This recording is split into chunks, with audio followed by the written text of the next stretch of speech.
খৰস্ৰোতা নৈৰ বুকুৰে বিদ্যালয়লৈ বিপদসংকুল যাত্ৰা কণ শিক্ষাৰ্থীৰ যিকোনো মুহূৰ্ততে নৈৰ কোবাল খুঁটে উটুৱাই নিয়াৰ আশংকা বিশ্বনাথ জিলাৰ বিহালীত এইদৰে বিহমাৰী নৈ পাৰ হৈ বিদ্যালয়লৈ অহা যোৱা কৰিছে কণ শিশুৱে কেৱল সিমানেই নহয় ৰোগীক পিঠিত বান্ধি চিকিৎসালয়লৈ নিব লাগে এই নদীৰ পানী ফালি আৰু নিৰ্বাচনৰ সময়ত সকলো প্ৰাৰ্থীয়ে প্ৰতিশ্ৰুতি দিয়ে দলং নিৰ্মাণৰ কিন্তু আজি পৰ্যন্ত সেই প্ৰতিশ্ৰুতি বাস্তৱ নহল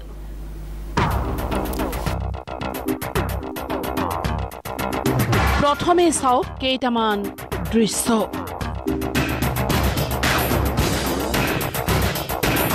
কিমান বিপদসংকুলভাৱে বাৰিষাৰ নৈ পাৰ হৈ এনেদৰে বিদ্যালয়লৈ অহা যোৱা কৰে ছাত্ৰ ছাত্ৰীয়ে এনেকৈ নদী ফালি গৈছে বহুত পানী আছিলে এতিয়া আকৌ নদীৰ মাজৰে যাবা দলং এখন লাগে ৰাতিপুৱা বহুত পানী আছিলে কেনেকৈ আহিলা পেন খুলি লৈছে তাৰপৰা তেনেকৈ পাৰ হৈ আহিছে ভয় লগা নাই আহোঁতে লাগিছে ঘূৰি যাব ন ক্লাছটোতো কৰিবই লাগিব এতিয়া আৰু তিতাকে এনেকৈ যায় আৰু এনেকৈ বিজাকে পিন্ধি যাব লাগিব ঘৰৰ পৰা মানে বেগত ভৰাই লৈ আনে আৰু এনেকৈ অলপ ছুটি কৰি কিছুমান এইটো কিবা লং পেণ্টটো হাফ পেণ্টটো আহে আৰু লং পেণ্টটো খুলি পেলাই বেগত ভৰাই কেতিয়াবা এইটো বেগে চেগে মানে এইটো বাজৰ খাই পেলাই নদীত পৰিলে কিতাপে কাপোৰে ভিজি যায় হ'লেও এনেকৈ যাবলগীয়া ক্লাছ কৰিবলৈ কেৱল ছাত্ৰ ছাত্ৰীয়ে নহয় কোলাত কেঁচুৱালৈও এনেদৰে নৈৰ বুকু পাৰ হ'বলগীয়া হয় মহিলাই এই নদীখনে বাৰিষা হোৱাৰ লগে লগে এই অঞ্চলৰ ৰাইজক যথেষ্ট আচলতে অসুবিধাৰ সন্মুখীন কৰে ইয়াত দেখুৱাইছোঁ যে এইখন হৈছে বিহমাৰী নৈ আৰু দেখুৱাইছোঁ এটা কোলাত কণমানি কেঁচুৱালৈ এগৰাকী মহিলা তেওঁ এইদৰে এজন পুৰুষৰ সহায়েৰে তেওঁ নদীখনৰ পাৰ হৈছে যুৱক যুৱতী মহিলা বৃদ্ধ সকলোৱে মৰণত শৰণ দি পাৰ হয় বাৰিষাৰ ফেনে ফুটুকাৰে বাঢ়ি অহা এই নৈখন কাৰণ এই নদীৰ ওপৰত দলং নাই এই দৃশ্য বিশ্বনাথ জিলাৰ বিহালীৰ বিহমাৰী নৈৰ বছৰৰ পিছত বছৰ ধৰি এনেদৰেই বিহমাৰী নৈৰ বাৰিষাৰ এয়া চিৰপৰিচিত দৃশ্য স্কুলৰ ষ্টুডেণ্টখিনি বেছি সমস্যা হয় কাৰণ সিহঁতে সদায় আহিব লগা হয় স্কুললৈ সৰু সৰু পোৱালিখিনিতো বুকুচাত লৈ পেলাই পাৰ কৰে তাৰোপৰি ইয়াত যোনখিনি মানুহ আছে ঔষধ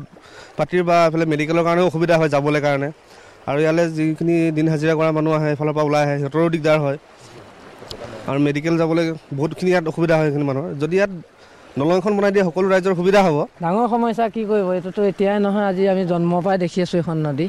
কিন্তু কোনো দলঙৰ ব্যৱস্থা নাই ল'ৰা ছোৱালী বহুত কষ্টত পাৰ হয় স্কুললৈ আহোঁতে এয়া মাক দেউতাকে এজনকৈ বাপ পাৰ কৰি নি আছে আকৌ ৰাতিপুৱাও তেনেকৈ পাৰ কৰি দিয়ে পৰীক্ষা নহ'লেতো অলপ সমস্যা নহয় পৰীক্ষা হ'লেতো বহুত সমস্যা আজি ৰাতিপুৱা 7টা বজাত ষ্টুডেণ্ট আহিছে ইয়াত গোটেই পানী সিফালৰ পৰা ইফালে বগা ল'ৰা ছোৱালী এতিয়া অলপ কমিছে হয় খৰালি এই নৈৰ পানী শুকাই যায় সেয়েহে নৈৰ বুকুৰে অনায়াসে পাৰ হয় নৈৰ সিপাৰে থকা গাঁওখনৰ 300 পৰিয়াল কিন্তু বাৰিষাৰ ৰুদ্ৰ ৰূপ লয় নৈখনে পিছে নৈপৰীয়াৰ ৰাইজৰ বাবে বেলেগ একো উপায় নাথাকে জমৰ যাতনা ভুগি এনেদৰে নৈ পাৰ হয়